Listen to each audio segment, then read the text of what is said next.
Hi everyone, welcome back to my YouTube channel. Today I'm going to share a lesson with you all about modal verbs. Right, let's jump into it then. I'm going to share my screen with you. So what are modal verbs? Well, modal verbs are like an extra verb that we have in a sentence. They help us understand the main verb better, and they show us how likely or how possible something is to happen. So let's have a look at some examples, because that's helpful when we look at examples. You can see down here we've got a lot of modal verbs here: may, will, can, might, could, would, must, ought, should, and shall. Now, there are a few others that we use. Dare and daren't is another one, and used to. I've not included those because these are the ones that we see the most often in primary education in the UK. So I'm sticking to these. Okay, they are sometimes they're called adverbs of possibility as well. Okay, hopefully you can see this. I like to use some GIFs in my lessons. So what we're going to do is we're going to look at these GIFs, and we're going to have a go of coming up with some sentences with modal verbs in them. So let's have a look at an example. She mustn't step on the octopus. Here's the little octopus here peeping out. She mustn't. So here we've made the modal in negative form. So we've put the nt on the end. She mustn't step on the octopus. Can you have a little look at any of the others and try and come up with a sentence with a modal verb in it?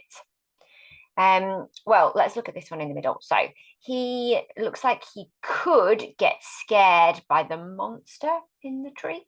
That would work, wouldn't it? He could be scared by the monster in the tree. Perfect. See if you can come up with one yourself, and you can type it in the comments and I can have a read. You can use the positive form, so without the nt, or you can put the nt on. And we're going to come to this in a minute. A little bit more extra information about the negative. Okie dokie, let's look at this one then. So what we're going to do here is we're going to sort out the sentences. So we've got some sentences here, and we want to say how likely or how possible they are to happen. So my three groups here are: something is certain, it is for sure, there's no doubt about it. Certainly not, it's definitely not going to happen. And it might happen. So there is a slight possibility that it might happen. So let's have a look. I won't do my homework tomorrow. I won't. So this is certainly not, because they are definitely not going to do their homework. I could do my homework at any point. What do you think? Do you think that's definitely going to happen? Definitely not? Or possible? Yeah, it's a possibility that it might happen because they said could. The modal here is could. I cannot do my homework tonight. I cannot. I can't, so that is certainly not going to do it. I will do my homework this evening. That's certain that that will happen because the modal is saying that there's no doubt about that at all. It will happen. I mustn't. So must is quite strong. We've got mustn't here. I mustn't do my homework. It's not going to happen. And the last one, I ought to do my homework tonight. Now here's the modal ought. Ought is a bit kind of old-fashioned. We don't really use ought very much in kind of modern day English. It's still there and it's still important that we know it, but we don't use it very much, but it is a possibility.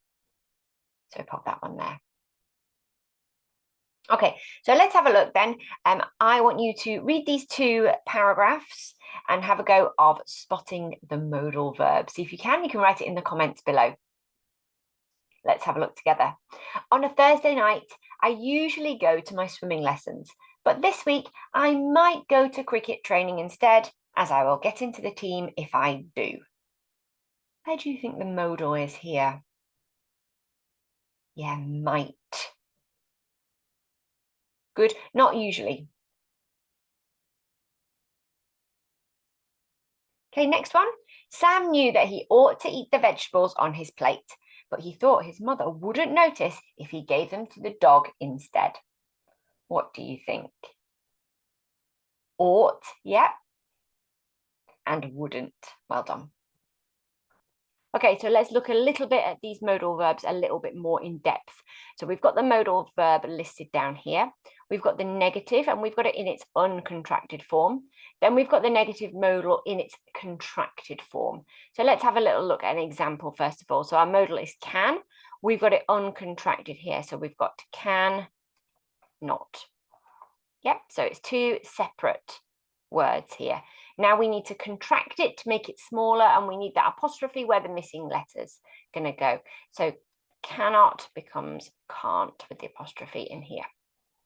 Could would become could not. And let's have it as couldn't. May. Now this is a bit of a strange one. No, you may not do that. There is a contracted form of it. We do not use it very often. And in fact, it's almost a dead word. And in American English, you don't see it at all. Mayn't. It is a word, believe me, it is, but it's not very well used at all. Might. Might not.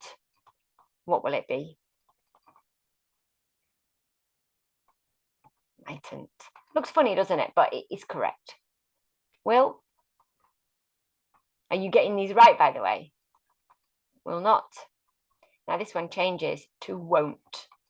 Okay, so we've got the vowel here that changes, and then we get that apostrophe here where the missing O was. It's like not. It's like it's been squeezed together so much. Squeeze, squeeze, squeeze, squeeze, squeeze, that the O pops up and it becomes a little apostrophe. That's how I like to remember it. Shall we go? No, we shall not go.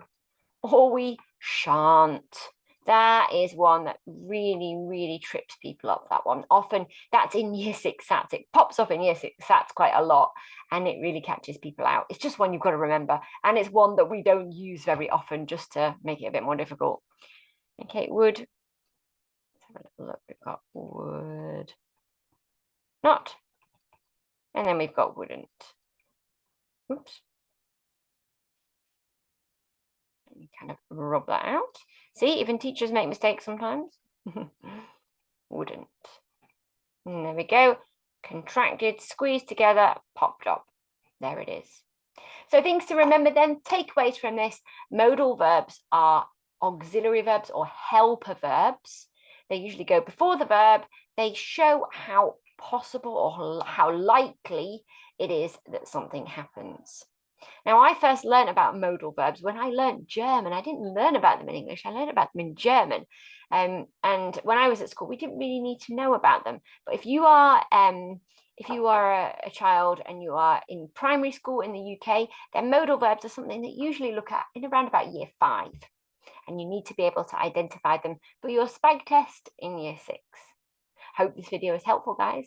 If you liked it, please drop me a thumbs up, maybe a little comment. And if you ding the bell, then you'll know when the next video is out. Thanks for subscribing, and I'll see you next time. Bye.